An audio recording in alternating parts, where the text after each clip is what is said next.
Assalamualaikum warahmatullahi wabarakatuh. Apa khabar murid-murid? Sihat pagi ni? Cikgu harap kamu semua dalam keadaan yang sihat walafiat dan jangan lupa setiap pagi cikgu pesan jangan kamu tinggal sarapan kamu.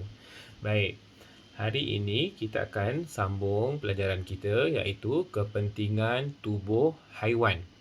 Okey, kepentingan tubuh haiwan ini adalah sambungan kepada tajuk yang sebelum ini iaitu bahagian tubuh haiwan di mana kita telah belajar apakah bahagian nama ataupun komponen ataupun apakah ciri-ciri setiap haiwan sebab setiap haiwan diciptakan oleh Allah dengan berbeza-beza rupa, berbeza-beza bentuk dan berbeza-beza fungsi. Baik, hari ini kita akan terus sambung iaitu kepentingan tubuh badan.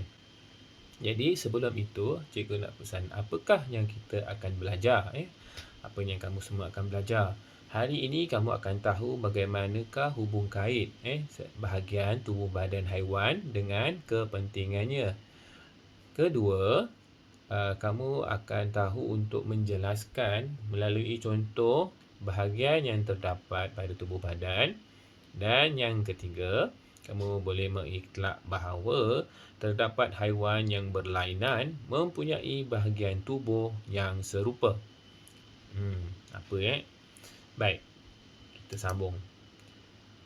Okey, baik, kita lihat dahulu gambar ini. Ada seekor buaya, seekor katak dan seekor ikan. Okey, kalau kamu perhatikan, kita dah belajar dulu sebelum ini. Buaya ada ekor dan kulit yang keras, manakala katak mempunyai kaki selaput renang sama seperti buaya mempunyai kaki selaput renang. Dia seperti jari kita, seperti jari kita yang ada melekat. Jari kita tapi dia ada kulit di antara jari. Itulah yang namanya kaki selaput. Okey, mana-mana ikan ada ekor, ada sisik dan ada sirip. Setiap bahagian tubuh badan haiwan ini mempunyai fungsi-fungsi dia yang tersendiri. Nanti cikgu akan terangkan selepas ini. Bahagian tubuh amat penting untuk haiwan tersebut. Cara haiwan bergerak, cara haiwan membiak, cara haiwan mencari makanan, semua adalah bergantung kepada ciri-ciri bahagian haiwan.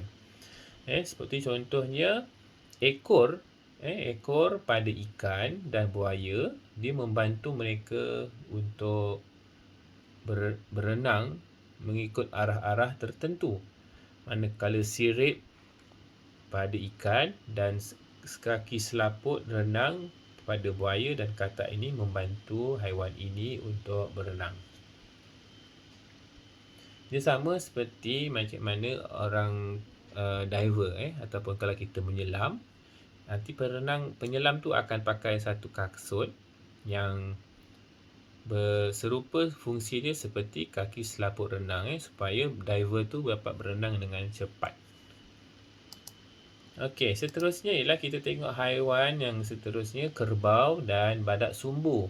Kenapa badak ini dipanggil badak sumbu? Sebab badak ini ada sumbu di atas hidungnya. Dia seperti tanduk yang ada di kerbau ni, tapi dia tumbuh di bahagian hidung, atas hidung badak ini. Mana-mana kerbau seperti mana yang kamu tahu, tanduk tumbuh di atas kepala mereka. Okey. Jadi apa fungsinya? Fungsi tanduk dan sumbu ini ialah membantu haiwan mempertahankan diri. Okey, ini adalah mereka punya senjata. Okey, seterusnya ialah rama-rama dan burung. Rama-rama dan burung ini mempunyai kepak. Kepak nama lain adalah sayap. Kepak ini dapat membantu haiwan ini terbang, sangat mudah. Baiklah, mari kita bersoal jawab. Okey. Ada 3 ekor haiwan. Jadi kita ulang balik apa yang telah kamu belajar sebentar tadi. Yang pertama, tengok ini adalah lebah. Ini adalah lebah.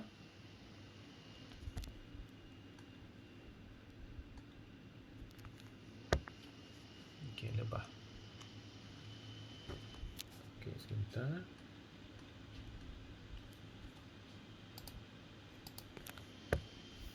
Okey. Ini adalah lebah. Lebah dia mempunyai apa yang kita panggil ni adalah sayap. Okey, adalah sayap. Yang kedua itik. Okey, apa yang kita kenal? Okey ni. Kaki selaput renang. Okey, ni kambing, macam mana kambing? Ini atas ni. Ada tanduk. Ada tanduk. Jadi apa fungsi sayap? Apa fungsi sayap? Sayap fungsinya ialah untuk terbang. Bantu lebah itu terbang. Apa fungsi kaki selaput pada itik? Fungsinya ialah untuk berenang. Dan yang ketiga, tanduk. Tanduk fungsinya apa? Tanduk fungsinya ialah untuk mempertahankan diri. Okey. So itu adalah cara ataupun nama bahagian tubuh dan fungsi-fungsi tersebut. Okey, seterusnya kita lihat di sini kepentingan tubuh haiwan. Jadi kat sini ada kepak. Yang pertama kepak ataupun sayap. Kepak dan sayap. Seperti yang ada pada burung, rama-rama, pepatung. Okay? So dia bantu untuk terbang. Yang kedua kulit keras dan sisik. Tujuannya untuk pertahankan diri. Pertahankan diri. Sisik pada ikan, kulit keras tu pada buaya. Kemudian ada tanduk, ada gading dan sumbu. Jadi apa tujuan dia? Sama, untuk mempertahankan diri. Kemudian ada ekor ikan, gunanya untuk memandu arah. Selaput renang dan sirip untuk membantu berenang. Okey. Jadi murid-murid, kamu buka buku aktiviti, muka surat 30. Cuba kamu selesaikan latihan yang ada pada buku tersebut. Kamu boleh pausekan video ni sementara kamu selesaikan latihan dalam buku itu.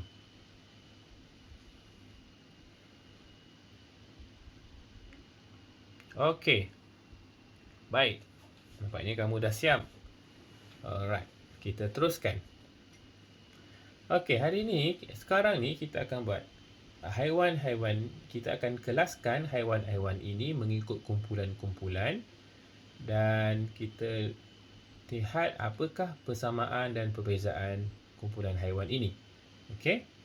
Baik, kumpulan yang pertama ada belalang, rama-rama dan lipas.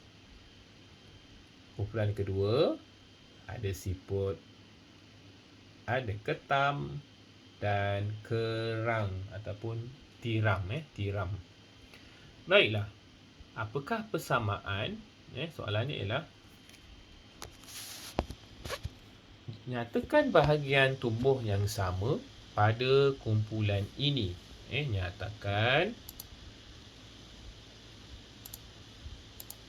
Nyatakan bahagian tubuh yang sama pada kumpulan ini. Okey, cuba perhatikan pada kumpulan yang pertama. Okey, mereka apa yang mereka ada sebenarnya? Okey, banyak ada banyak. Ada banyak yang mereka ada. Iaitu mereka ada apa? Sesungut. Mereka ada sesungut. Lihat dekat kepala masing-masing ada sesungut. Untuk kumpulan 2, bagaimana pula? Okey. Alright, betul Ada cangkerang. Cangkerang.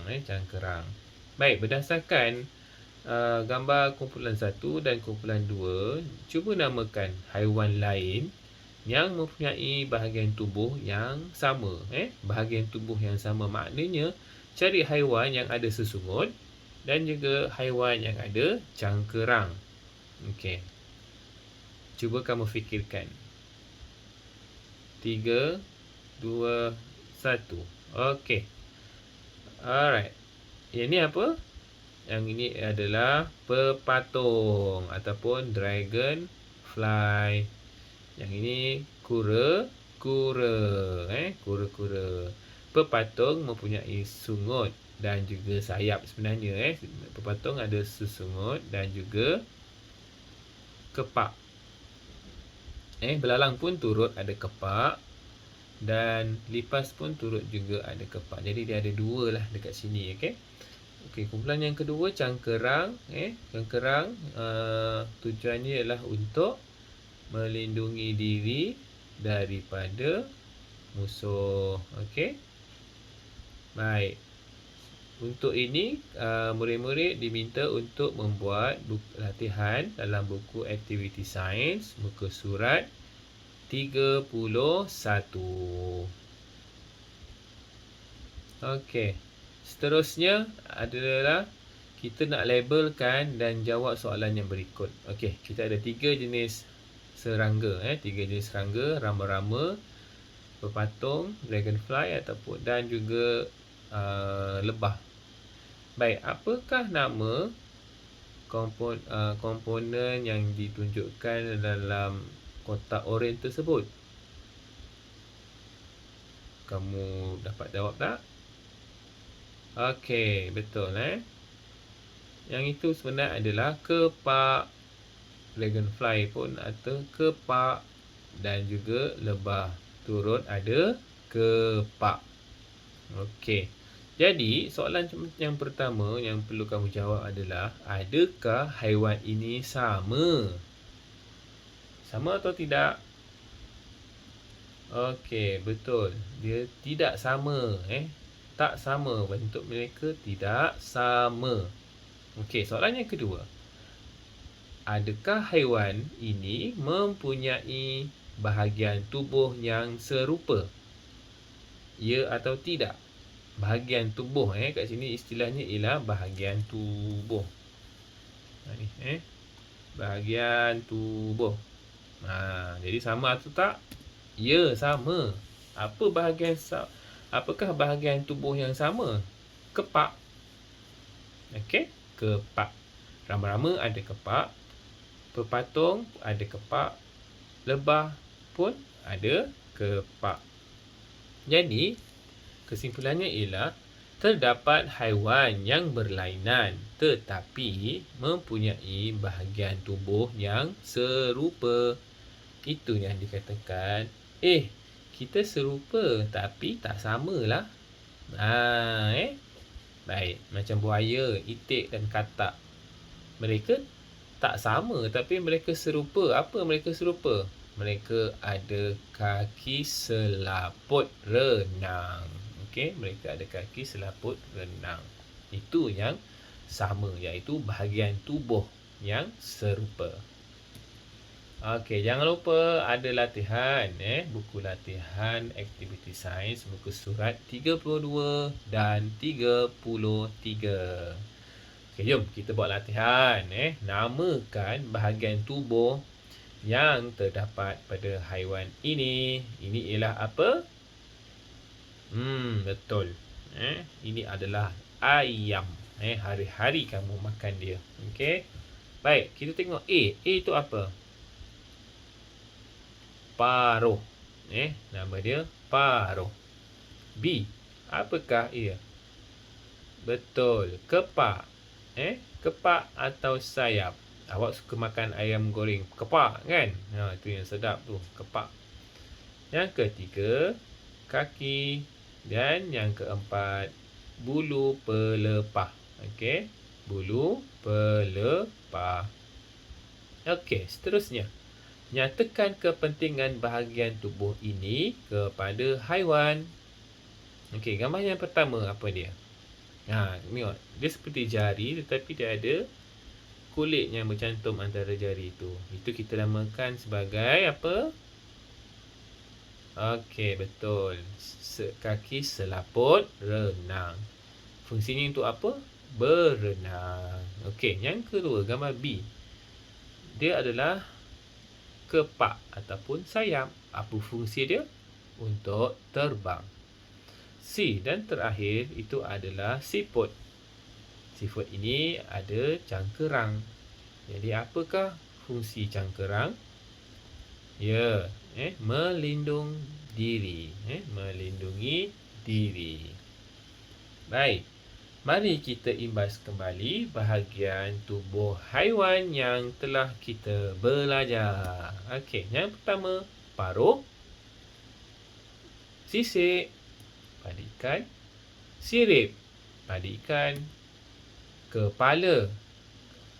Hampir semua haiwan ada kepala, badan, ekor, kepak, sumbu, tanduk, cangkerang, sesungut, kulit keras, bulu halus, bulu pelepah dan kaki selaput renang.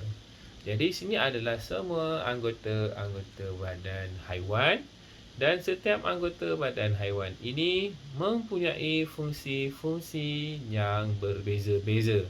Yang mana fungsi ini membantu mereka untuk mencari makan, mencari tempat tinggal dan bernafas. Sebagai penutup untuk kelas kita, firman Allah Subhanahu Wa Taala dalam surah An-Nur ayat 45 membawa maksud dan Allah telah mencipta semua jenis haiwan dan air. Maka sebahagian dari haiwan itu ada yang berjalan di atas perutnya. Contohnya apa? Ular kan? Ular berjalan atas perutnya. Dan sebahagian berjalan dengan dua kaki. Macam apa jalan dua kaki? Mungkin burung lah boleh kita kata burung burung mendarat dengan terbang pun dengan dua kaki, sedangkan sebahagian yang lain berjalan dengan empat kaki. Macam kuda, kambing, lembu. Okey, Allah menciptakan apa yang dikehendakinya. Sesungguhnya Allah Maha Kuasa atas segala sesuatu.